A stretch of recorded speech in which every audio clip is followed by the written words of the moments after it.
Okay, my dear students, I'm going now to the next theory, and that is term is social interactionist theory. Okay, social interactionist theory.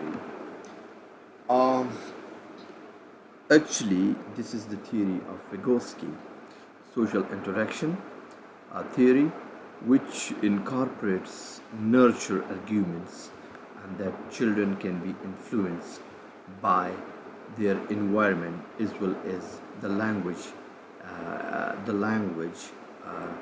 in input children receive from their caregivers, from their environment, or from their parents. This is actually Vygotsky social interactions theory, right? Which is based on the nurture arguments. Okay, as I said in the beginning, if you remember, I even give you this in assignment as well. That what is the nature nurture argument and what is nature nurture analogy? Okay, so the theories of Skinner, okay, Chomsky, and Piaget. All right, um, they are all very different and very important in their own context. All right, they do not necessarily take into account the fact that children do not encounter language in isolations. All right, they do not say like that. Okay, the child is a little linguist, analyzing language from randomly encounter adult utterances. The interaction theory, but the interaction theory proposes that language exists for the purpose of communication. Remember, the basic premise of this theory is that language exists for the purpose of communications and can only be learned in the context, remember, in the context of interactions, okay, with adults and older children. So this theory stresses more on situations which is full of adults or older children, or some rich linguistic input is there for the children. Okay, and it stresses the importance of environment in culture. Remember, so the role of environment in culture and this social interactionist theory is very much there. Okay, because language obviously being learned during early childhood development, because this social interaction is what first provides the child with the means of making sense of their own behavior. All right, of their own behavior and how they think about the surrounding world. All right, so therefore we can say that according to this theory, environment plays a very greater role actually in in the language development for the children there, because this at this time the child is exposed to the environment, right, just to make them sense of their own behavior and how do they think about the surrounding they exist. According to Williamson, children eventually use their own internal speech to direct their own behavior in much the same way that their parents' speech once directed their behavior. Right? Similarly, is the motherese. Motherese means the parents talk. They try to accommodate themselves. They try to converge to the level of the children in order to place them actually for a very good level for language learning. All right. Similarly, there goes actually the insights speech in the mind of a child, which is used to direct actually uh, the speech of in the child as well. All right, and speech to infants is marked by normally slower rate. Okay, exaggerated intonation. All right, and a high frequency. All right, means that you speak it again and again and again, and exaggerated intonation. Sometimes you lengthen the speech, you make it more simple actually for the children, and you do not speak as speedily as you to adults do, and sometimes you do not actually uh, speak at only once, but you quite frequently speak the same thing to the children. And repetition is very much there, and simple syntax, remember. And there is always simple syntax uh, is given to children. And the concrete vocabulary, I mean the vocabulary which stand for for certain concrete objects. Like, for example, you do not talk philosophies right at this stage, but whenever you talk, you first try to talk about things which are concretely touchable, which can be seen and visualized, you see, in the immediate context of the children there. So obviously, this tailored articulation used by caregivers to young children to maximize, to do what?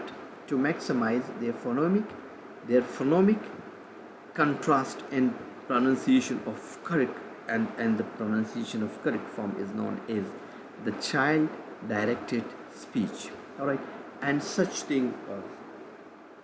languages, such practices, that is known as CDS, child directed speech. All right, and Vygotsky also developed the concept of private speech.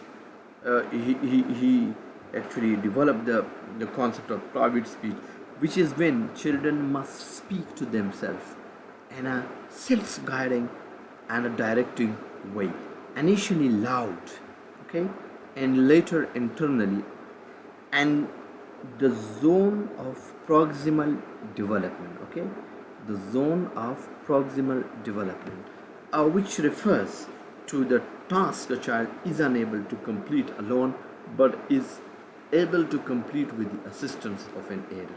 So this is the zone of proximal development, where a child learns or even takes assistance actually from adults who are easily available to the child, and his own proximal zone. The attention and time that a mother spends talking about topics that the child is already focused on highly correlates with early vocabulary size, okay, with early vocabulary size. So in the early stages of a child's life, this is usually done through madris, or we can call it baby talk, that you come to the level of the child and you try to speak in the tone of the children, all right, which may allow children to bootstrap their progress in language acquisition. This bootstrap term means that actually its very simple meaning is that the straps of the boot which are actually fastened over the boots, but its real meaning meaning is that bootstrap means to help oneself without the assistance of others, okay, because normally when you bootstrap you do not ask anyone, but you do it yourself. So in that similar sense, this word actually terms the same thing. All right, so bootstrap means that actually if such habits are given to children, then it help, or even it may allow the children to bootstrap their own progress in language acquisition. Right, the mother and father, they also provide ritualized scenarios, okay. A ritualized scenario means that for example, if the children are having a bath or they are getting dressed, so these are certain rituals. So there the phases of interaction are rapidly recognized and predicted by the infant, all right, because there the mother or even their parents, they express something special, which seems to be ritualized and which seems to be linked with that particular. And the utterances of the mother and father during these activities are ritualized and predictable, so that the child is gradually moved to an active position where they take over the movements of caretaker and eventually ritualize language as well. So right at that time, I mean, these children become quite aware of that particular language that mostly are ritualized by the parents there. Basically, the caregiver is providing a comprehensible context in which the child can acquire language. All right. So basically, this ritualized context, which the care given is trying to provide, is a comprehensible context in which a child can language acquisition. Another influential researcher of interaction theory, as obviously Jerome Bruner, all right, who elaborated and revised the details of the theory over a number of years and introduced the term language acquisition support system. Remember, language acquisition support system by Jerome Bruner. He has studied this thing, and he actually come up language acquisition support system, which refers to the child's immediate adults entourage. Entourage means the people accompanying. I mean the adult, like the parents and the family members. Okay, but in fuller sense points to the child culture. All right, is the whole in which they are born. Adults adopt their behavior towards children to construct a protected world in which the child is gradually inclined to take part in a growing number of scenarios, okay, and script. All right, and in this way the child is led gradually further and further into language. I mean, such a close context of language which the children are given, where different scenarios are created for the children, and thus with different scenario, then there are certain specific stiff or specific to those different scenarios, and thus which enable a child just to lead into that particular scenario for to develop further his language. However, one must remember that although our social context provides support for language acquisition, remember that our environment, it gives actually a kind of support for language. It does not directly provide knowledge, right? Remember that it is necessary to acquire language, and this perhaps where a child's innate abilities come into play. This doesn't mean that actually mere exposure to environment is enough, but there is a greater role of the child innateness, especially in his language development as well. All right. So I think I'll move on to the next topics, there. But this is enough for today, and I hope that I'll be just